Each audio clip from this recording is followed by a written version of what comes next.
Сәлеметсіңдер ме студенттер? Бүгін біз өткізгіштер жайлы дәрісімізді жалғастырамыз.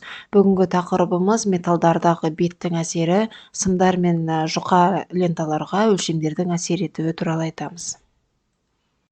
Скен қабаты уақыт бойынша өзгеретін электр өрісі, яғни айнымалы электр өрісі және онымен байланысты магнит өрісі өткізгіштің тереңдігіне енбейді, бірақ негізінен салыстырмалы түрде беткі жұқа қабатында шоғырланады. Бұл жұқа қабатты скен қабаты деп айтады. Скен әсерінің пайда болуы өткізгіштегі бос электрондардың сыртқы айнымалы өрістің әсерінен тоқтар тудыратындығымен түсіндіріледі. Ал олардың өрісі өткізгіш көлеміндегі сыртқы өрісті қарымталайды. Скен әсері металдарда, плазмада, ионосферада, жартылай өткізгіштерде және жеткілікті жоғары өткізгіштігі бар басқа орталарда байқалады. Тоқтың өткізгіш көлемінен таралуы. Жоғары жиіліктегі өткізгіштердің бетіндегі тоқ тығыздығы бетінде максималды және өткізгіштің тереңіне енген кезде азаяды. Бұл құбылыс беттік әсер деп аталады. Скен әсері металдарда әсіресе жоғары өткізгіштігіне байланысты көрінеді. Егер өткізгіш арқылы жоғары жиіліктегі айнымалы тоқ жүрсе, онда өткізгіште туындайтын құйынды тоқтар өткізгіштің көлденең қимасы бойында тоқ тығыздығының біркелкі бөлінуіне жол бермейді. Сымның осіндегі тоқ тығыздығы оның бетінде қарағанда аз болады. Тоқ сымның бетіне ығысады, ал өткізгіш осы бойындағы құйынды тоқтар негізгі тоқтың бағытына қарсы ақса, өткізгіштің бетінде бағытта сағады. Бұл құбылыс скен әсері деп аталады. Ағылшын тілінен аударғанда скен тері, қабықша деген мағынаны береді. Бұл құбылысты алғаш рет 1885-1886 жылдары ағылшын физигі Хевисайд сипаттаған, ал оны отандасы Хьюз 1886 жылы эксперименталды түрде көрсеткен. Яғни скен қабатын алу үшін біз бірінші жиілікті арттыруымыз керек. Жиілік артқан кезде өткізгіштің көлемінде құйынды тоқтар пайда болады. Бұл құйынды тоқтар ішіндегі тоқты сыртқа қарай, яғни өткізгіштің бетіне қарай ығыстырады. Осы әсерді біз скен әсері деп қабылдаймыз. Сымдағы тоқ күшінің өсуімен индукцияланған электр қозғаушы күш тоққа қарсы бағытталады. Өзіндік индукциялық электр өрісі сым осінде максимумға жетеді. Бұл тоқ тығыздығының біркелкі таралмауына әкеледі. Ағымдағы тығыздықтың сымның бетінен сымның осіне дейін шамамен экспоненциалды түрде азаяды. Мысалы, 50 Гц жиілікте радиусы 10 мм болатын кабельде тоғымыз сымдардың көлемімен біркелкі бөлінеді. Егер біз жиілікті 100 мегагерцке дейін көтеретін болсақ, онда тоқтың таралу қалыңдығы 7 көбейту оның -3 дәрежесі миллиметрге дейін азаяды. Яғни бұл жағдайда тоқ тығыздығы сымның бетінде ғана қалыптасады. Осы себепті шығынды азайту мақсатында жоғары жиілікті контурлардың беті күмістеледі. Скен әсерін ескере отырып, жоғары жиіліктегі айнымалы тоқтарға арналған сымдар бір-бірінен эмаль жабын, литцентратпен оқшауланған көптеген жұқа өткізгіш жіптерден тоқылады. Скен қабатының тереңдігін электромагниттік өрістің өткізгіштігіне, жиілігіне және сымның бетінің күйіне байланысты қарастырамыз. Төмен жиіліктерде скен қабатының қалыңдығы едәуір үлкен болады. Ол жиіліктің жоғарылауымен азаяды, ал оптикалық диапазондағы металдар үшін толқын ұзындығымен салыстыруға болады. Электромагниттік өрістің енуінің аздығымен оның толықтай шағылысуы жақсы өткізгіштердің металдық жылтырлығын түсіндіреді. Мысалы, мыс өткізгіш үшін скен қабатының қалыңдығы 50 Гц жиілік кезінде шамамен 1 см-ді құраса, 5 кГц жиілікте шамамен 0,1 см, ал 0,5 МГц жиілікте шамамен 10 микрометрді құрайды екен. Кей жағдайда электрондардың орташа бос жүрісі скен қабатының қалыңдығынан асып кететін жағдайлар болады. Бұл жағдайда скен әсерінің аномальды түрі туралы айтуға болады. Ол микротолқында диапазонда төмен температурада таза металдарда байқалады.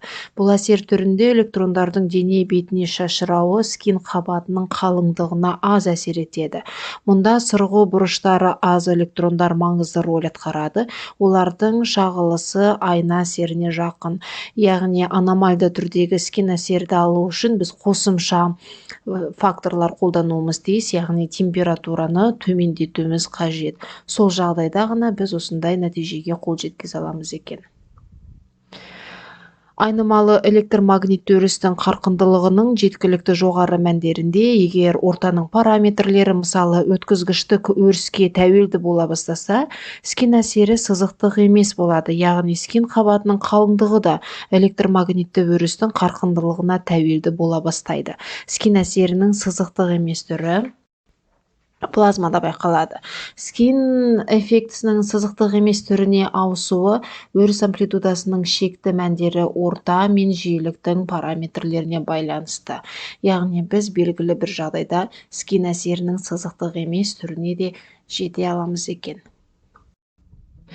Скин әсерінің қолданыс аймағына келетін болсақ, жоғары жиілікті тоқтар бөлшектердің беттерін қатайту үшін қолданылады. Үстіңгі қабат жоғары жиілік өрісінде тез қызады, қатаяды және берік болады, бірақ сынғыш емес, өйткені бөліктің ішкі бөлігі қызып үлгермейді және қатаймайды.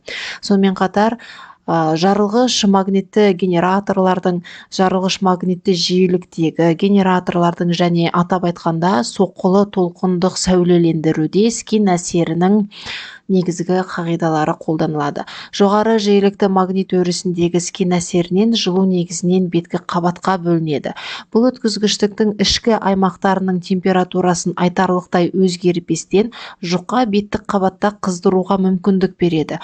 Бұл құбылыс өнеркәсіптік тұрғыдан маңызды металдарды беттік шыңдау әдісін қолдануда қолданылады.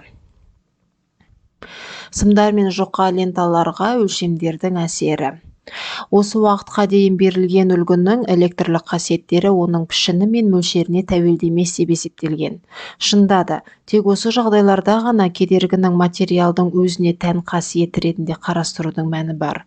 Металдың негізгі көлеміндегі электрондардың орташа бос жүрісі дененің шекаралары арасындағы қашықтық пен салыстырғанда аз болғанша, бұл шекаралардың болуы материалдағы тасымалдаудың ішкі қасиеттеріне айтарлықтай әсер ете алмайды.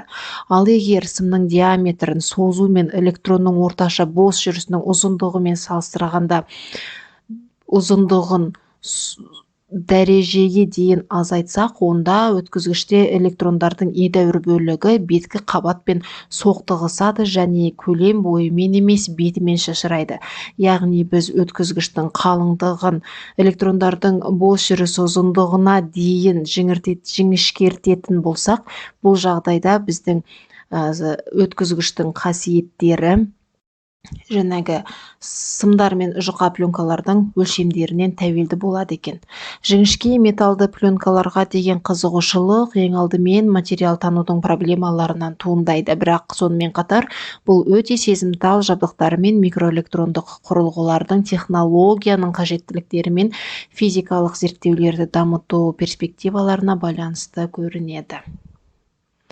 Жұқа металл пленкаларда қалыңдық тек заряд тасымалдауыштардың орта еркін жүрісі немесе олардың магнит өрісіндегі траекториясының радиусы сияқты кинетикалық параметрлерге сәйкес келуі мүмкін.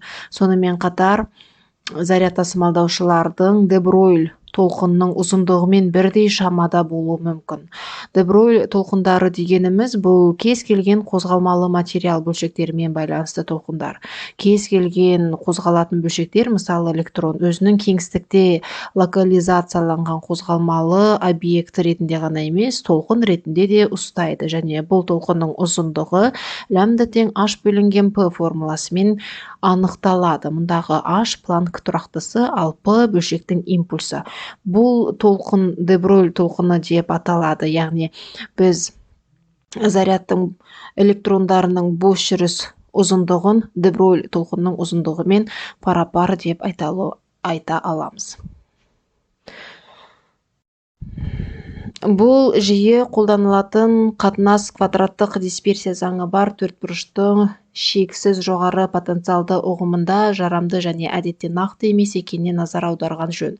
Яғни біз айтып отырған сымдар мен жұқа пленкалардың өлшемдерден тәуелділігі нақты шама емес, ол салыстырмалы түрде қарастырылатын қағида болып табылады. Теориялық жұмыстарда кванттық өлшемді пленкалардың электр өткізгіштігінің және гальваномагниттік қасиеттерінің модельдері қарастырылады. Атап айтқанда, өткізгіштік тербелістерінің пайда болуы пленканың қалыңдығына байланысты.